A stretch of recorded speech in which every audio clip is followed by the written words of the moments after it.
جستجوی خانه. پیدا کردن یه خونه مناسب توی آلمان اصلا کار ساده ای نیست و این برای همه صدق میکنه.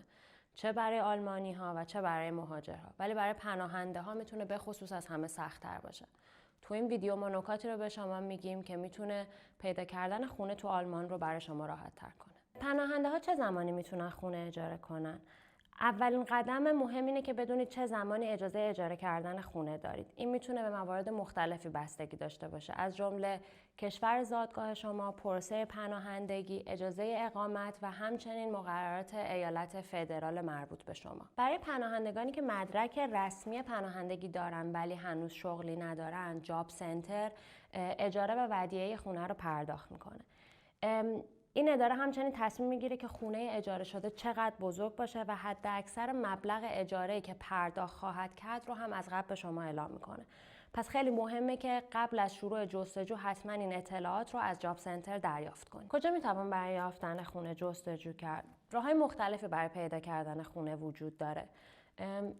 راحت ترینش جستجوی خونه توی اینترنته که سریع ترین و رایج ترین راه حل برای یافتن خونه است. پورتال ها و وبسایت های مشاور املاک گزینه های زیادی رو برای جستجوی خونه در اختیار شما قرار میدن.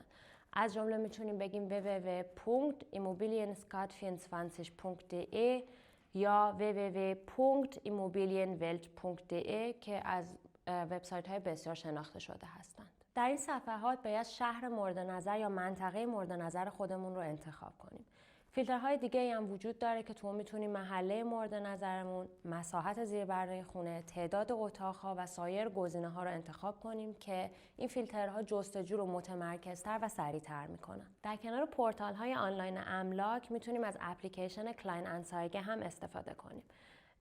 تو این اپلیکیشن افراد زیادی خونه‌های خودشون رو به صورت خصوصی روی این اپلیکیشن آپلود میکنن. درج آگهی جستجوی خونه.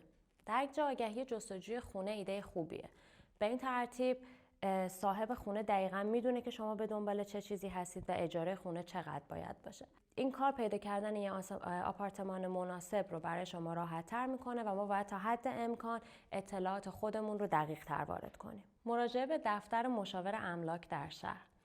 اگر وقت حوصله ندارید که توی اینترنت دنبال خونه مناسب خودتون بگردید، میتونید سراغ مشاورین املاک در داخل شهر برید. مشاورین املاک این کار رو برای شما انجام میدن. البته اونها هم باید اطلاعات دقیق و زیادی رو از شما داشته باشن و باید توجه داشته باشین که این کار در آلمان هزینه زیادی داره. منابع دیگر جستجوی خونه. همچنین میتونید به شبکه همکاران و آشنای خودتون رجوع کرده و از اونا کمک بگیرید. همچنین میتونید جستجوی خودتون رو در شبکه‌های مجازی مثل فیسبوک یا واتساپ هم ادامه بدین. این به این معنیه که افراد بیشتری پست شما رو میبینن و میتونن به شما تو این زمینه کمک کنن. چه کسی میتونه به ما به بهترین شکل در پیدا کردن خونه کمک کنه؟ با توجه به موانع زبانی و مسائل بوروکراتی در آلمان خیلی خوبه که کسی رو داشته باشیم که بتونه تو این زمینه به ما کمک کنه. در شهرها و محله‌ها مکان‌هایی وجود دارن که به پناهنده ها کمک میکنن بتونن خونه مورد نظرشون رو پیدا کنن. گاهی اوقات شهرها و شهرداری‌ها خودشون رو این کار رو انجام میدن و گاهی اوقات مؤسسات کوچک و خیریه‌ها. این مکان‌ها در نقطه‌های مختلفی از شهر قرار دارن. بازدید از خونه. وقتی که خونه مورد نظر خودمون رو پیدا کردیم، معمولا یک ایمیل یا یک پیغام برای صاحب خانه یا مشاور املاک می‌نویسیم. در این پیغام توضیح میدیم که مایلیم از خونه بازدید کنیم و کوتاه خودمون رو معرفی میکنیم. پس از فرستادن پیغام منتظر میشیم تا قرار بازدید از خونه گذاشته بشه. ممکن است در حین بازدید از خونه صاحب خونه بخواد اسناد مختلفی رو ببینه. اگر شاغل هستین فیش حقوقیتون رو و اگر شاغل نیستید نامه تایید جاب سنتر و یا اداره امور اجتماعی یا همون سوسیال رو همراه خودتون داشته باشید. نامه شوفا هم همیشه برای اجاره کردن یک خونه ضروریه. درباره شوفا تو یک ویدیو جداگانه صحبت خواهیم کرد. کلاهبردارها. مجرمان به طور خاص از افرادی که دنبال خونه هستن سوء استفاده میکنن. این میتونه به خصوص روی پناهنده ها تاثیر زیادی داشته باشه.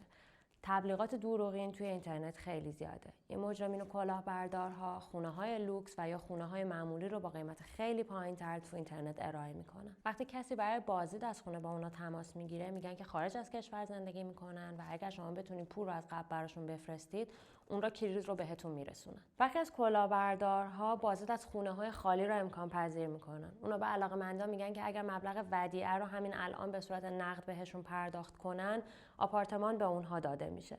پس هرگز پول نقدی رو بابت ودیعه از قبل پرداخت نکنید. بعد از اینکه خونه رو دیدید، میتونید که اجاره نامه رو امضا کنید و مبلغ ودیعه معمولاً همراه اولین اجاره یا به هنگام اسباب کشی پرداخت میشه.